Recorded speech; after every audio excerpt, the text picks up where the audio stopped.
Assalamualaikum warahmatullahi wabarakatuh. Bismillahirrahmanirrahim. Allahumma salli wa sallim ala sayyidina Muhammadin wa ala ali Muhammadin bi'adadi rahmatillah. Allahumma salli wa sallim ala sayyidina Muhammadin wa ala ali Muhammadin bi'adadi fadlillah. Allahumma salli wa sallim ala sayyidina Muhammadin wa ala ali Muhammadin bi'adadi khalqillah. Allahumma salli wa sallim ala sayyidina Muhammadin wa ala ali Muhammadin bi'adadi ma fi ilmillah. Allahumma salli wa sallim ala sayyidina Muhammadin wa ala ali Muhammadin bi'adadi kalimatillah. Allahumma salli wa sallim ala sayyidina Muhammadin wa ala ali Muhammadin bi'adadi karamillah. Allahumma salli wa sallim ala sayyidina Muhammadin wa ala ali Muhammadin bi'adadi hurufi kalamillah. Allahumma salli wa sallim ala sayyidina Muhammadin wa ala ali Muhammadin bi'adadi qadril amtar. Allahumma salli wa sallim ala sayyidina Muhammadin wa ala ali Muhammadin bi'adadi urukil asyar. Allahumma salli wa sallim ala sayyidina Muhammadin wa ala ali Muhammadin bi'adadi ramlil kifar.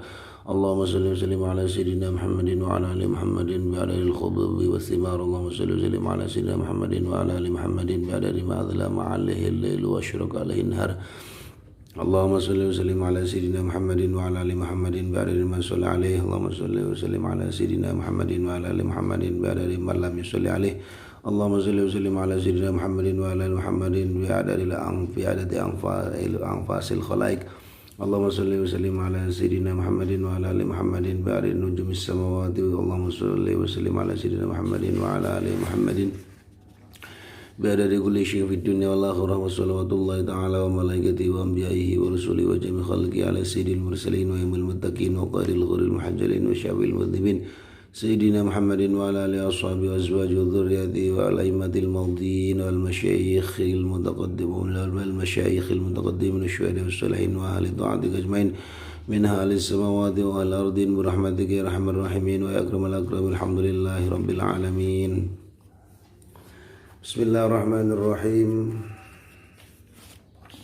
Bagian kedua yaitu kerasulan. Wahyu pertama.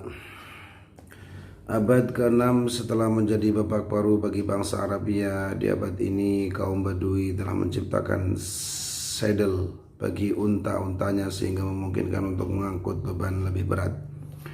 Perjalanan darat ini terasa lebih mudah terutama bagi para pedagang India, Afrika, Bahrain, dan Yaman.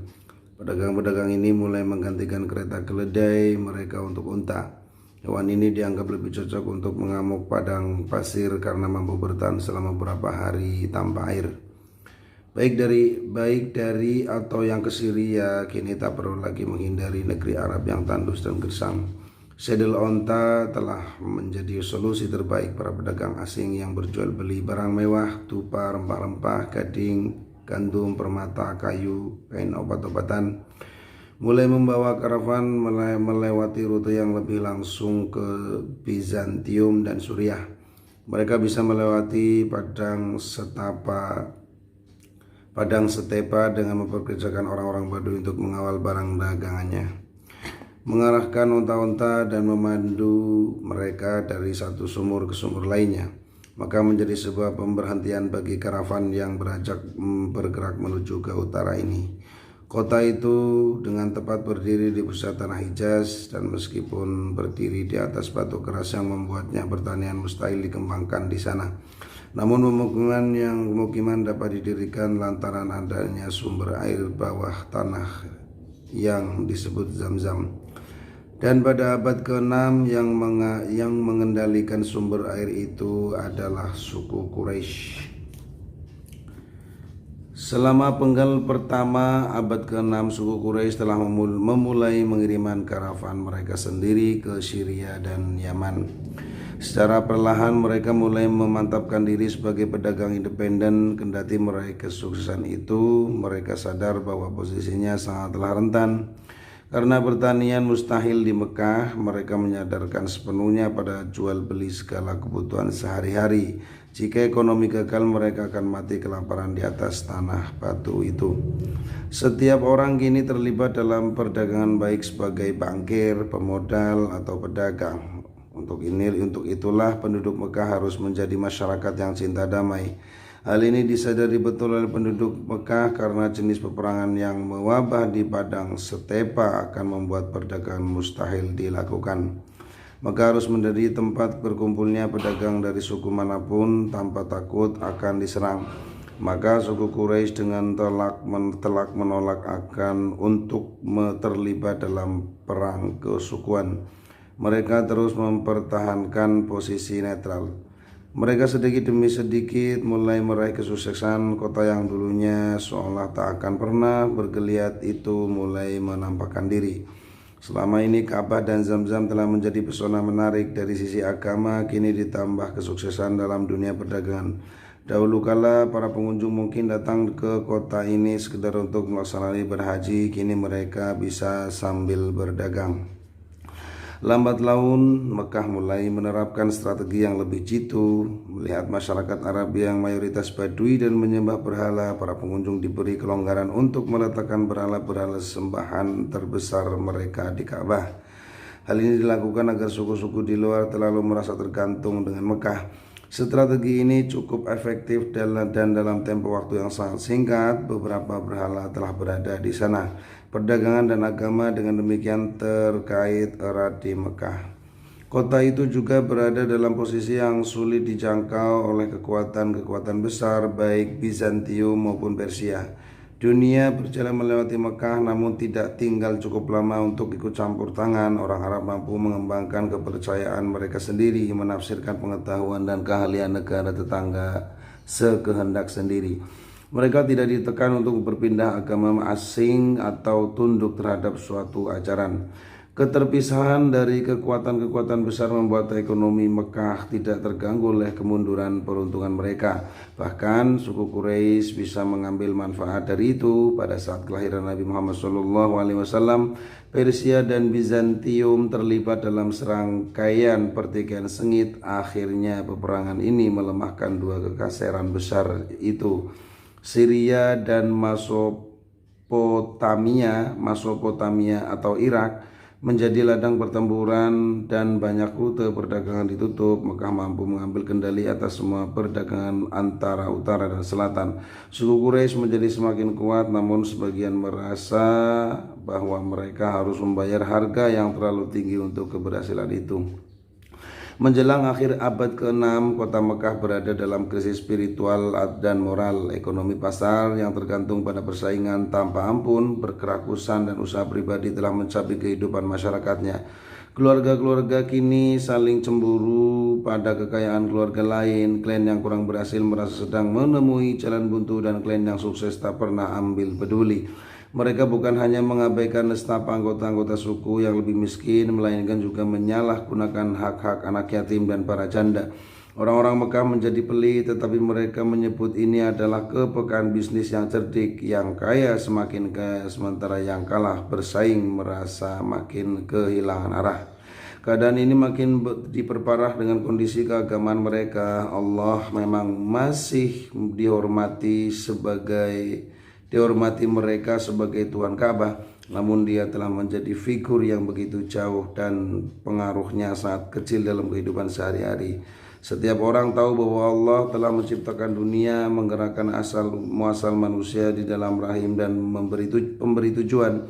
Tetapi semua ini tetap merupakan keyakinan semu. Orang Arab sekali akan berdoa kepada Allah dalam keadaan darurat, tapi begitu bahaya berlalu, mereka lupa sama sekali tentang Dia. Mereka kini lebih banyak memohon pada berhala Hubal yang berada di dalam Ka'bah. Bahkan kalau malas untuk mendatangi Hubal, mereka cukup mohon berkah pada berhala-berhala yang mereka miliki di rumah masing-masing. Sebagian dari orang Arab tidak puas dengan perkembangan agama takarwan ini. Mereka berupaya mengembalikan kepada ajaran tauhid yang murni. Orang-orang ini menganggap apa yang dilakukan oleh penduduk Arabia merupakan suatu yang tak masuk akal. Bagi sebagian ini, penyembahan terhadap berhala sungguh suatu yang menjijikan. Mereka tidak habis pikir mengapa batang yang tidak mampu memberi apa-apa itu disembah. Warokoh dan Zaid, saudara Khattab, adalah segelintir orang yang memprotes keras menyimpan penyimpangan ini. Bahkan Zaid pernah meneriakkan keagamaan hatinya di samping Ka'bah. Ya Allah, serunya, kalau aku tahu bagaimana engkau ingin ku sembah, aku akan menyembahmu dengan cara itu. Tapi aku tak tahu, rintihnya pedih. Nabi Muhammad SAW saat ini telah menjadi kepala keluarga dan memiliki 2 orang putra meskipun keduanya telah wafat, 4 putri. Juga memprihatinkan keadaan ini. Beliau merasa kaum Quraisy telah kehilangan prinsip-prinsip kehidupan padang pasir. Satu sikap yang sangat terpuji dari kehidupan keras padang pasir adalah muruwah. Inilah suatu sikap yang seringkali diartikan sebagai keberanian, kesabaran, dan ketahanan. Muruwah merupakan tekad kuat untuk membalas setiap pelanggaran yang dilakukan terhadap kelompok, melindungi anggota-anggota yang lemah dan menumpas habis musuh-musuhnya.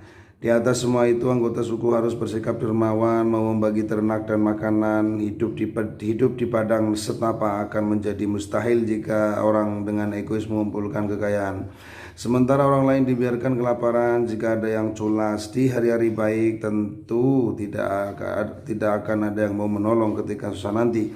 Sikap ini benar-benar telah tercerabut dari anggota suku Quraisy. Nabi Muhammad SAW yakin saat ini harus ada perubahan gaya hidup, dan yang terpenting perubahan itu harus berdasarkan atas sebuah agama baru, bukan agama pagan yang menyembah berhala-berhala itu. Kalau tidak, perubahan itu akan tetap dangkal. Ketika keprihatinan Nabi Muhammad SAW telah membuncah, Allah SWT memberikan ilham kepada beliau untuk mengasingkan diri di suatu tempat. Di masa jahiliyah, mengasingkan diri seperti ini bukanlah sesuatu yang aneh. Cara-cara seperti ini sering mereka lakukan dalam rangka untuk menjauhkan diri dari kehidupan dunia, menghindar dari perbuatan dosa yang telah memabukkan masyarakat sekitarnya. Gua Hiro yang berada di sebuah bukit sekitar 3 mil dari Mekah menjadi tempat pilihan Nabi Muhammad SAW untuk mengasingkan diri. Sekitar 3 tahun Nabi Muhammad SAW melakukan ritual tradisional itu. Selama itu pula beliau menghabiskan waktunya untuk beribadah dan membagikan sedekah pada orang-orang fakir yang sempat mampir ke gua. Memang tidak banyak yang tahu ritual ibadah beliau selama di sana, namun menurut Al-Ghazali dan Imam Haramain, konon Nabi Muhammad SAW mengikuti ajaran Nabi sebelumnya. Setelah beberapa saat menyepi di Gua Hiro, suatu hari Nabi Muhammad SAW mendapatkan sebuah mimpi. Mimpi itu begitu cerah bagaikan fajar pagi mengusir gelap yang menyelimuti malam. Kelak mimpi-mimpi ini oleh Nabi Muhammad SAW dijelaskan sebagai salah satu tanda kenabian seperti yang termaktub dalam sabdanya. Mimpi yang benar merupakan satu bagian dari 46 bagian kenabian. Ini Gua Hiro ya, Gua Hiro tempat pengasingan dan penerimaan wahyu pertama.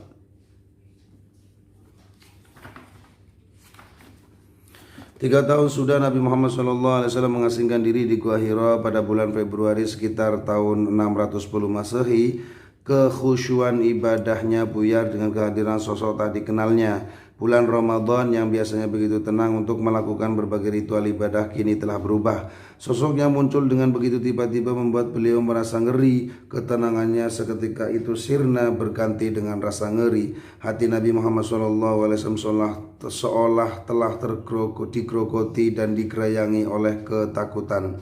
Tanggal 17 Ramadan dalam Gua Hiro yang remang-remang, tangan lembut malaikat utusan Tuhan menyentuh dada Nabi Muhammad SAW yang telah memasuki usia 40 tahun. Malaikat itu mulai mengeluarkan suaranya lembut namun menggetarkan jiwa suami Khadijah yang berdiri mematung. Ya Allah, ringankanlah bebannya, lapangkanlah dadanya, dan bersihkanlah hatinya, wahai Nabi Muhammad. Bergembiralah, sungguhnya engkau adalah seorang nabi bagi umat ini. Sosok itu begitu tenang dan fasih menyuarakan kalimatnya. Ia kemudian melanjutkan, bacalah. Aku sama sekali tidak bisa membaca dan menulis, jawab Nabi dengan perasaan tak menentu. Malaikat itu kemudian mendekap Nabi, mencoba meneguhkan hati Nabi Muhammad SAW. Bacalah. Ia mengulangi perintahnya, aku sama sekali tidak bisa membaca dan menulis. Nabi masih juga memberi jawaban yang sama. Rasulullah masih belum memahami apa yang dikehendaki tamunya ini. Kini sosok itu kembali mendekap beliau. Dekapan kedua ini lebih kuat dari yang pertama hingga membuat beliau merasa sesak untuk bernafas. Sesaat kemudian dekapan itu dilepaskan dan perintah yang sama kembali keluar dari mulut malaikat itu. Bacalah, aku sama sekali tidak bisa membaca dan menulis. Jawaban ketiga ini adalah penandas dari Nabi Muhammad SAW. Teduhnya malam Ramadan menjadi saksi bagi pertemuan dua makhluk mulia ini. Mereka kini duduk berhadapan di ruang tengah gua. Dinding-dinding gua membisu seolah ingin menyimak baik-baik percakapan mereka berdua. Jalan setapak menuju gua tergeletak diam seperti ular memamerkan punggungnya. Merambati bukit batu bebatuan yang ada di sekitar gua khidmat dalam kebisuannya. Teronggok di luar seperti seorang pengawal menunggu majikannya melakukan pertemuan di ruang tertutup. Sementara di dalam gua malaikat itu begitu kagum dengan cahaya kenabian yang terpancar dari Nabi Muhammad SAW. Begitu elok bagai intan-intan mulia menghiasi tubuh pemakainya. Sambil duduk berhadapan, Nabi Muhammad SAW kembali diberi perintah untuk membaca, namun perintah itu kini lebih tegas dan tersusun dalam beberapa kalimat. Bacalah dengan menyebut nama Tuhanmu yang menciptakan, atau Iqra. Dia telah menciptakan manusia dari segumpal darah. Bacalah, dan Tuhanmu yang maha pemurah yang mengajar manusia dengan perantara kalam. Dia mengajar kepada manusia yang tidak diketahuinya. Untayan kalimat itu diulang beberapa kali oleh Nabi Muhammad SAW. Setelah kalimat tersebut dapat dihafalkan dengan benar, sosok yang sejak tadi menemaninya lenyap. Suasana kembali hening, namun pikiran Nabi Muhammad SAW berkecamuk tak karuan. Beliau kembali ketakutan, jangan-jangan yang muncul tadi adalah bangsa jin padang pasir. Akankah jiwanya kini telah kerasukan jin-jin nakal itu? Apa yang telah ku perbuat dan apa yang harus aku katakan pada kaumku? Hukuman beliau. Nabi Muhammad SAW kemudian lari meninggalkan gua itu. Di mulut gua beliau kembali dikagetkan oleh sosok yang berdiri di atas angin sambil berkata, "Wahai Muhammad, engkau adalah utusan Allah dan aku adalah Jibril." Seperti orang kebingungan, Nabi Muhammad SAW mencoba mengalihkan pandangannya. Kemanapun beliau menatap, sosok itu masih juga dilihatnya. Ketakutannya makin menjadi-jadi dan tergesa-gesa beliau mulai menuruni bukit menuju rumahnya. Sepanjang jalan menuju rumah, Nabi Muhammad SAW melihat bebatuan dan pohon, tiba-tiba mengucapkan salam dengan penuh khidmat. "Wahai Abul Qasim, engkau dari mana saja? Demi Allah, aku telah menyuruh orang mencarimu sampai di pucuk Mekah, namun mereka kembali tanpa membawa hasil apapun." Sapa Khadijah ketika melihat suaminya yang memasuki rumah.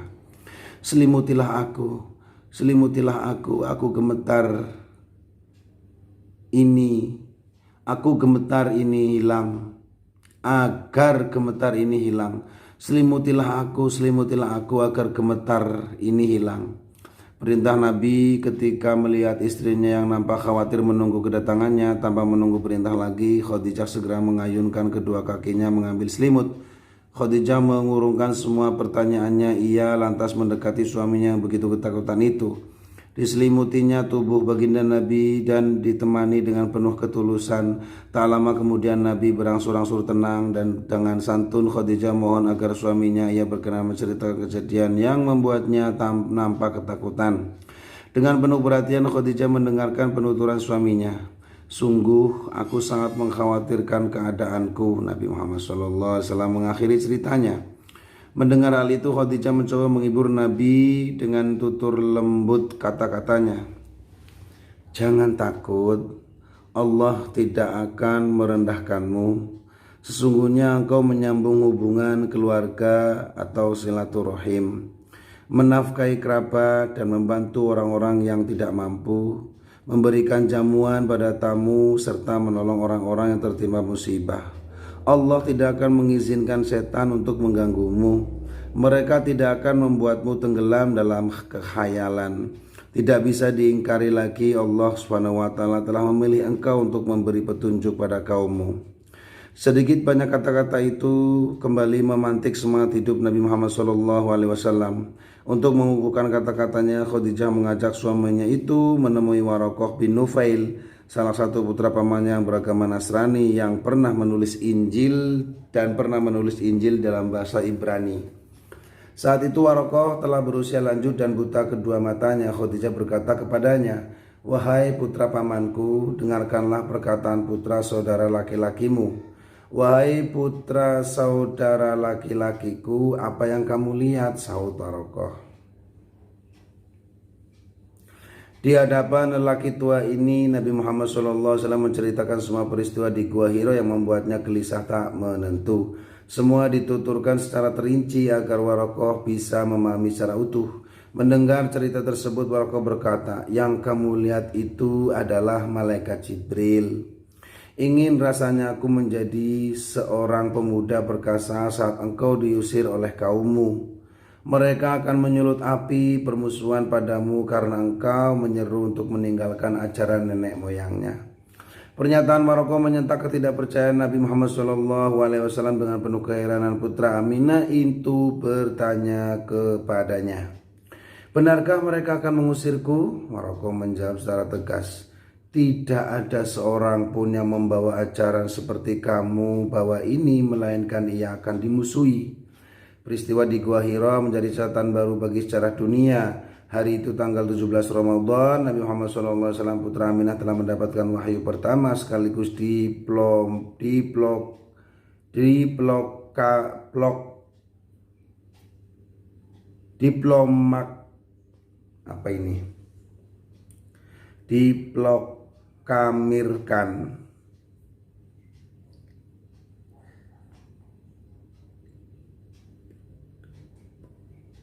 diproklamirkan sebagai seorang nabi oleh malaikat Jibril. Tulisannya diproklamirkan. Setelah mendapatkan berbagai keterangan dari Warokoh, Khadijah bermaksud membuktikan semua itu. Ia berkata pada baginda Nabi Muhammad SAW, "Wahai putra pamanku, bisakah engkau bercerita padaku tentang malaikat Jibril yang menemanimu di Gua Hiro saat ia datang padamu?" Permintaan itu dikabulkan oleh Rasulullah SAW. Beliau menceritakan tentang ciri-ciri malaikat Jibril dengan penuh kesungguhan. Khadijah kemudian menimpali cerita Nabi tentang Jibril. "Apabila malaikat Jibril datang padamu, mohon beritahulah aku." Seperti yang telah direncanakan, ketika Jibril menemui baginda Nabi, maka beliau segera memanggil istri tercintanya itu, "Wahai Khadijah, ini Jibril datang padaku. Kemarilah suamiku, duduklah di atas pahaku yang sebelah kiri." Mendengar permintaan itu, Nabi langsung duduk di atas paha Khadijah. Saat kemudian istrinya berbisik lirih di telinga beliau, "Apakah kau masih melihatnya?" "Ya," jawab Nabi. "Suamiku, beralihlah ke paha sebelah kanan." Nabi lantas pindah ke paha Khadijah sebelah kanan. Beliau kembali berbisik di telinga suaminya, Apakah kau masih juga melihatnya?" "Ya," jawab Nabi. Pelan-pelan Khadijah kemudian membuka cadarnya sehingga wajah dan kepalanya terbuka. Sambil memangku Nabi, Khadijah kembali bertanya, "Apakah engkau masih melihat Jibril?" Nabi menjawab, "Tidak."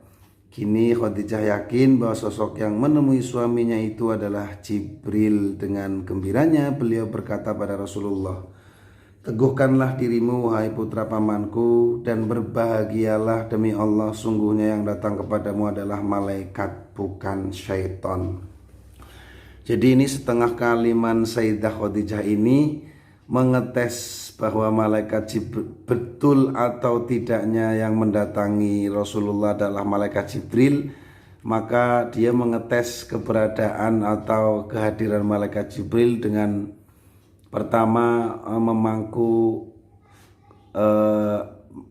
kepala Rasulullah di paha kiri, malaikat Jibril masih, ke paha kanan malaikat Jibril masih. Setelah membuka cadarnya dan membuka wajahnya, malaikat Jibril lalu pergi. Ini tanda bahwa itu asli malaikat Jibril. Karena kalau sudah melihat aurat istilahnya aurat perempuan di samping Nabi, itu langsung pergi. Setelah menyampaikan wahyu di Gua Hiro, malaikat Jibril tidak pernah menemui Rasulullah selama beberapa waktu. Inilah hari-hari sulit pertama Nabi Muhammad SAW. Setelah bertemu dengan malaikat Jibril sekitar 40 hari, beliau mengalami masa bungkam. Wahyu tidak turun dan Jibril tidak menemuinya. Nabi Muhammad SAW sangat khawatir jangan-jangan beliau telah menyebabkan ketidaksenangan Tuhan. Karena begitu sedih, suatu ketika suami Khadijah ini sempat berpikiran untuk menghempaskan diri dari atas bukit. Ketika hendak melaksanakan niat itu, tiba-tiba langkahnya terhenti di sana di atas sakrawala. Sok Jibril kembali menampakkan diri Nabi Muhammad Nabi Muhammad, engkau benar-benar utusan Allah. Ini adalah Jabal Nur, di atasnya terdapat Gua Hira, saksi bisu peristiwa wahyu pertama. Beliau kembali merasakan getaran yang dahsyat ketika bertemu Jibril, namun Nabi Muhammad SAW langsung berlari menuju rumahnya. Selimutilah aku. Beberapa saat kemudian malaikat Jibril kembali menemui Nabi Muhammad SAW. Kali ini malaikat Jibril menurunkan ayat yang lebih tegas, sekaligus merupakan tugas pertama bagi Nabi Muhammad SAW yang kini telah menjadi Nabi serta Rasul. Mulai saat itulah Al-Quran kembali diturunkan secara berangsur-angsur. Hai orang yang berkemul atau berselimut, bangunlah, lalu berilah peringatan, dan pada Tuhanmu agungkanlah, dan pakaianmu bersihkanlah, dan perbuatan dosa tinggalkanlah, dan jangan kamu memberi dengan maksud memperoleh balasan yang lebih banyak, dan untuk memenuhi perintah Tuhanmu bersabarlah. Apabila ditiup sangkakala, maka waktu itu adalah waktu datangnya hari yang sulit bagi orang kafir, lagi tidak mudah. Al-Mudassir 1-10. Ini lumayan panjang. Yang kedua adalah dakwah tertutup. Luar biasa ya. Al-Fat. Assalamualaikum warahmatullahi wabarakatuh.